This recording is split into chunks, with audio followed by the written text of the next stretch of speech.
Okay, so nandito kami sa office ni Lagerta at ni Logan. Nasaan si Logan? Ha? Logan? Nandito lang kanina yun Logan? Ayun! Sabi ko na nga ba pumasok ka na naman dun Alright, so ang dalawang ito, kalalabas lang ni Lagerta. Si Logan kanina pa. Tutulog na siya dun sa may sahig, sa may driveway. Pinakulan ko si Lagerta. Kaya kinulit siya ni Lagerta at niyaya ko silang dalawa dito sa office. O yan, territorial marking. Inamoy-amoy ni Lagerta. Ayan, so konting kwentuhan lang guys. So today is December 25, no? So maraming nag-celebrate ngayon ng holiday nila. Kami naman hindi nagse-celebrate ng Christmas. So tagal na ako din nag-celebrate ng Christmas. And dati nag-celebrate kami ng Christmas. Pero simula ng mga 18 years old ako, hindi na. Ay, naku! Nakikinukuha pala niya doon mga basura pala yun. Hindi ko na agapan agad. Pero na-correct ko na siya. O sige, titignan ko ngayon kung babalikan niya, correct ko siya. Mga basura pala yun nandito. Kasi may araw lang na kinukuha yung basura Sige. Bibigyan ko ng pagkakataon na ay, nako ka! Dinilaan yung nadikitan ako ng nguso niya. Galing sa basura. Nako ka, maliligo ako ngayon pagkatapos. Ayun guys, kanina nag-post ako ng video tungkol sa Toxoplasma gondii. And yung video na yon ay tungkol sa isang bacteria na common sa mga pusa. Kaya mag-ingat lang tayo Kung hindi niyo pa napanood yun, panoorin niyo po. It's right before this video, kanina lang po yun. So yung Toxoplasma gondii, nakikita ngayon, common ito sa mga pusa, pero may correlation na ngayon siya sa frailty and mga problema ng matatanda. So may tinatawag na inflammaging, na inflamed ang katawan ng mga matatanda dahil sa Toxoplasma gondii infection na nag-create ng mga antibodies, and somehow ito ay nagpapangyari na maging frail ang matatanda, pumapayat yung mga matatanda at mahina yung pangangatawan. So yung video na naman niya yun, hindi naman intention yon na mag-cause ng panic sa mga cat owners or yung mga family ng mga cat owners. Pero para lang magkaroon kayo ng idea tungkol dun sa bagong news na yon. Kasi syempre, di ba, decision nyo na yun kung you'll still keep cats, if you will bring them elsewhere para hindi kayo maapektuhan. Kasi sa totoo lang noon pang problema yung Toxoplasma gondii. Kung kayo ay buntis, tas may pusa sa bahay, umiwas kayo sa mga pusa kung kayo ay buntis o magbubuntis. Nagdalang tao kasi nagkukos siya. Kilala yung Toxoplasma gondii na nagkukos ng abortions and other problems. So ngayon, lumalabas, yung immune system ng matatanda ay apektado ng Toxoplasma gondii. And meron pang isang article ako nabasa, February 2023 pa yon, pero rinirelate yung Toxoplasma gondii infection sa mga mental problems. Actually, may mga daga nga kapag yung mga, kasi ang Toxoplasma gondii nagsa-cycle lang siya.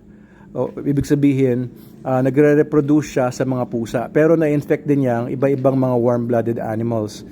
Kagaya ng mga daga. So kung ang daga ay infected ng Toxoplasma gondii, yung daga na yon lumalabas, according sa mga studies, ay hindi na natatakot sa ihi ng pusa. Kasi usually yung mga daga, takot yan sa ihi ng pusa. Pagka nakaamoy sila ng ihi ng pusa, iiwasan na ng mga daga yan. Kasi syempre alam nila, predator nila yan.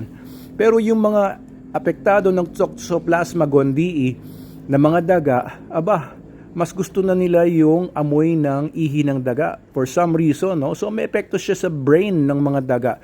And sa ibang mga animals din, meron ding mga ilang studies na nagpapatunay na may epekto. Ganon din no, sa humans. Merong ilang mga human studies or case studies, hindi ko lang sure pa, no? Pero i-review ko yan later on, na yung mga lalaking tao na infected ng Toxoplasma gondii or na-infect ng Toxoplasma gondii, ayan, kinorek ko. Yung mga infected ng Toxoplasma gondii na mas may gusto na sila sa ihi ng pusa. Yeah, medyo mysterious yung epekto. Bakit ganon? Bakit yung mga taong apektado ng Toxoplasma gondii ay, alam mo yun, na-attract na sa ihi ng pusa rather than nare-repel. So, marami pang studies na kailangan gawin. Pero, yun lang, no? Ang tanging magagawa lang natin ngayon ay mag-ingat. Lalo na sa hygiene, lagi niyong lilinisin yung bahay ninyo. Pag maghahawak kayo ng mga dumi ng pusa, yung mga litter box nila, make sure na sanitary ang pag-handle ninyo. Use gloves, use plastic gloves or latex gloves, and also wash your hands with soap, preferably Super Doc soap. Pwede rin Super Dog soap. After ninyo mag-handle ng mga pusa at ng mga dumi ng mga pusa. Well, anyway, gusto ko pala ipakita sa inyo yung tenga ni Logan. Pareho itong nagkaroon ng oral hematoma. Etong tenga niya na to, nung nagkaroon ng oral hematoma, ay pinatahi ko pa sa vet, Although, nung pinatahi siya, nilagyan ng parang pampatigas para tumayo, pero natatanggal yon. Ganyan yung epekto, ganyan yung naging resulta after ilang months. Yan, gumaling na siya. Tinahi-tahiyan. Ito naman tenga niya na to, nagka-oral hematoma din to, pero hinayaan ko na lang on its own. So, nagkaroon siya ng medyo matigas na area dito. So, ang resulta, mas tumatayo pa yung nasa right side na hinayaan ko na lang. Ang problema kasi pagka hinayaan lang, good boy, Logan.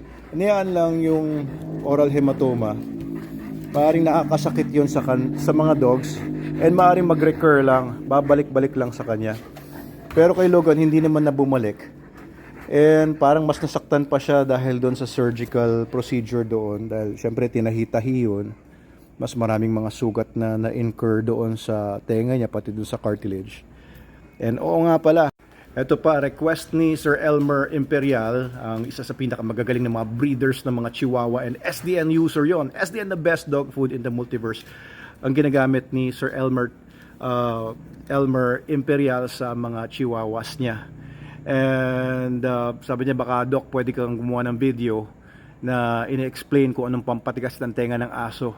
And kasi maraming mga tao nga, ang akala nila, pagka yung tenga ng aso nila ay pabagsak, kagaya ng mga Chihuahua, mas maganda kasi talagang naka-erect, nakatayo yung tenga ng mga Chihuahua.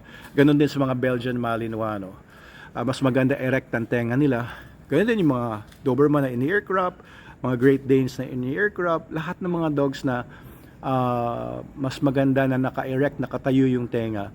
Tapos hindi tumatayo ang tenga, ang rine-recommenda sa kanila ng maraming mga tao sa Facebook at sa iba pang mga lugar, bigyan daw ng calcium. No, that's really, really wrong. Kasi ang calcium, nagpapatigas ng buto yan. Yan yung mineral na nag-strengthen sa mga bones. Pero yung tenga po, wala pong buto dyan sa pina or yung mismong flap ng tenga. Logan, up there nga. Up, here. Up. Good. Sits. So itong area to, wala pong buto dyan, kaya walang magagawa ang calcium po dyan.